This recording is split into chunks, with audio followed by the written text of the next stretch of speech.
I was saying to Dave, just watching the press conference, and you actually said it.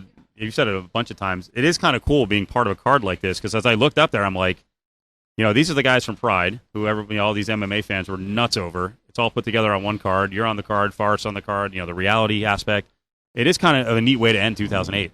Yeah, it is. The only thing it kind of sucks is it's around Christmas time and New Year's. I think that a lot of fans weren't able to make it out to this card. I think that if we would have been able to have it like in the middle of January, I think it would have been even bigger and more epic, I think the fact that we're having it at the end of the year and we're trying to fit it in there, I think it's kind of hurt it a little bit, to be honest with you. If anything could hurt it, because, what card could you point to that was more stacked with names than this one? I think part of that is the timing, and obviously everyone's got their holiday responsibilities and, your money's sapped a little bit. I think the other part of it is that you're dealing with a lot of casual fans. So the hardcores know this is freaking awesome card, but then you just had the Lesnar Couture thing that got ESPN coverage. I think the Penn St. Pierre is going to get that kind of coverage. So it's like I don't know if there was a time. Maybe this type of card needed to be months after. I don't know. It's a little odd. Yeah, I think also having the November 15th fight kind of took away some of the air out of the sails of this card. I think that it made it very confusing with the title between Nogueira and myself. The interim title. What's the interim title? And usually with that title, typically, from what I understood, the definition of it means that you're the champion until the champion can resume his career back in the cage, and then that means that as soon as he comes back to fight, you're basically the number one contender.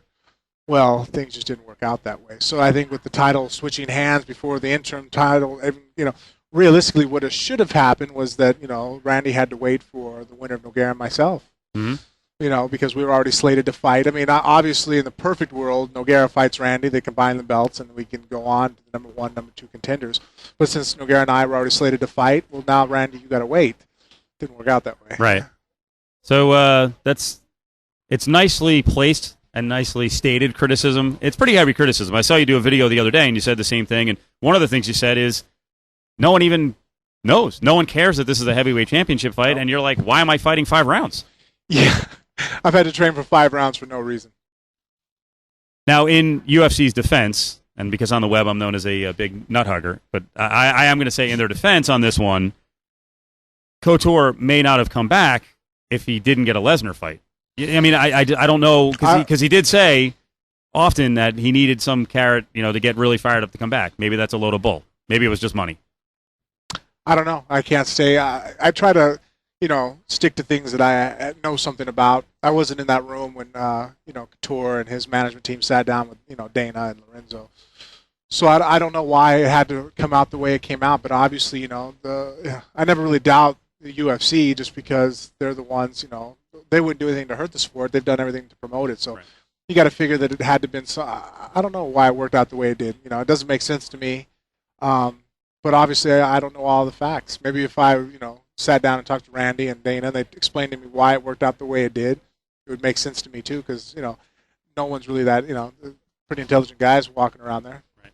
Frank, what kind of reaction have you gotten from the comments from the powers that be? Well, you know what? No one's really giving me an explanation on it. Just it's pretty much where I sit on the hierarchy of opinions that are counted in the UFC. Pretty much I get told. This is what's going to happen. I get a little press release sent to my email, with all the consideration or input that I'm, allowed.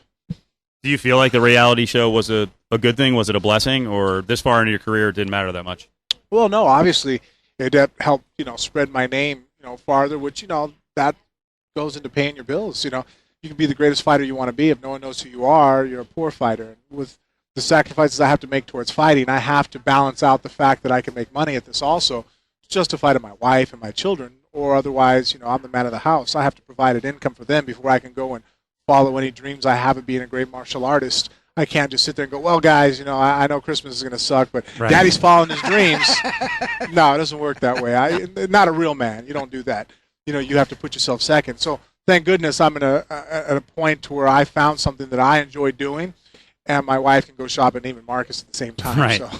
And you are doing well now. I would assume that you're making as much or more money outside the ring as you are in, right? You guys just opened a gym. Am I right on that one? And then there's got to be merchandising and sponsorships. So you got to be doing pretty well now. It is. I've been very blessed so far. I think it also helps my ability to carry myself outside the cage. It allows me, opportunities to represent different companies and to speak to different individuals. And Didn't mention the broadcasting thing, which he does a great job. Yeah, to get the broadcast. Yep. So there's a lot of ways for me to help supplement my income to where I can follow the dreams of being a fighter, and I can justify being at the gym all day long and training, and why, why aren't we going on a vacation? Well, because Daddy's sore and I'm tired and I'm beat up. We're not going right now. But here's, we will go on one after the fight, and we're going to go on the best vacation you can imagine because I can, it's cool the way it's worked out. Obviously, you've gone over the injury a million times. Broke your leg horrifically, and maybe thought there was no chance of coming back. At one point, you were the heavyweight champion. You were working locally in town at Spearman Rhino. I mean, what does that tell you about the sport, that the guy's got 2 jobs? Yeah, that was kind of weird. Obviously, maybe if I was, just fighting and single, I could have survived. But as far as being a family man and stuff, it was a little bit more difficult to be a fighter and no other income coming in. So, I worked as a bouncer at the Spearman Rhino up until I fought Brock Lesnar. Things turned around for me. So I'm able to be financial freedom. So I'm going to guess that your presence at the Rhino, you didn't have to get involved in too many scraps there. I mean, people, okay, I think I'll do what you tell me to do. Yeah, for the most part, it helped out. I would think there'd be some people who didn't know who he was. Yeah, and that would happen too. Yeah. But I was always blessed with a sharp tongue, so it helped get me out of a lot of situations. I could talk to people and be very reasonable, and I think the one thing that very carried over into that career from the fighting career is just my relaxation. People get all pumped up about a street fight. I'm like, guys, I fought in front of thousands of people against well-trained fighters. This isn't making me nervous. Yeah.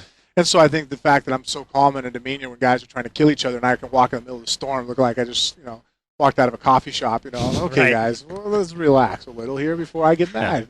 Yeah, notice he doesn't mention, though, at probably walking around between fights at 6'3" and 260, that kind of helps, too. You can kind of walk up on people and go, calm down. Yeah, it helps. But actually, I was one of the smaller bouncers there, so that helped, too. Isn't that crazy? Who are the 2 twins who were in, Ocean's 11, right? Yeah. Weren't they working there for a while, the 2 huge dudes? The Power Twins. Yeah. We call them the Power Twins. They were, you remember? The guys kind of walking, the ruffians I on didn't that. know they... Yeah, they were there for a while. They ended up leaving and going to a different club. But we had a guy, I remember one of the guys at the front door named Frank, he's a real popular bouncer from California. The guy's 6'6", 315 pounds, former sniper in the Marines, you know what I mean? He would shake your hand. I remember looking at him, and his arms were like 22 inches around each. And he didn't have a belly. I mean, when you're 315 and you don't have a stomach and you're 6, he wear really thick shoes too. So sometimes he'd be like 6'8". I'm looking up at him, That's your first thing you see when you walk at the front door. You realize, you know what I mean? Like, let's just have a good time. That's my only thing is people would come into me like, well, I just like to fight. I'm like, no, you don't. You're just a moron. I like to fight. I get paid for it. I like to go to the gym, and if you tell me this guy's a really great boxer, I want to box with him. I want to find out and test myself. If you say this guy's a great wrestler, I have that urge inside me. But when I'm out at a club with my wife, we're sitting down, we're having drinks, and you say, hey, do you want to go jump in there and get in a fight? I'm like, no. Why would I want to fight right now and punch someone in the face or get punched in the face? Are you stupid?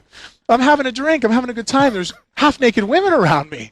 If you want to fight, something wrong with you on some sexual levels, too. Of course there is. Of course there is. I'm like, dude, there's naked women sitting on your lap, and you're mad right now? OG's is down the street, bro. You might want to go somewhere else. All right, very nice. Let's go upstairs, Well, we like the OG, too, locally here in Vegas, so ignore that. I know lower half is okay. The upper half, is I get it. All right. With the male review upstairs. Look at you. Very nice, very nice. When people ask you, say, before a Brock Lesnar fight, are you intimidated or afraid of the guy because of his size? Is it different because he can fight, but then you're just saying, you're around guys, working who are tough guys who are a lot bigger? Yeah, obviously to look at his physique, I'm like, wow, that's a big dude. This is going to hurt. But as far as, because I've been involved in fighting for so long now, doing martial arts since I can't even have a memory that goes back before my first karate lesson, It helps me judge fights realistically, I've had some of the hardest fights I've ever had in the gym. I've been with guys that are 6'2", 180 pounds and wiry and just, don't quit. You have to, kill the guy. So, on the average, big guys really don't fight that hard, It's kind of like, I always try to relate it to people like, they talk about dogs, and you see these big, really crazy-looking dogs that weigh 150 pounds, and they're not that dangerous. The dogs that scare the hell out of me are those, a pit bull that's only 60 pounds, and in shape and you know that it's going to fly at you and never quit. You know, the pit bull that weighs 110 pounds, he's fat and out of shape. You know?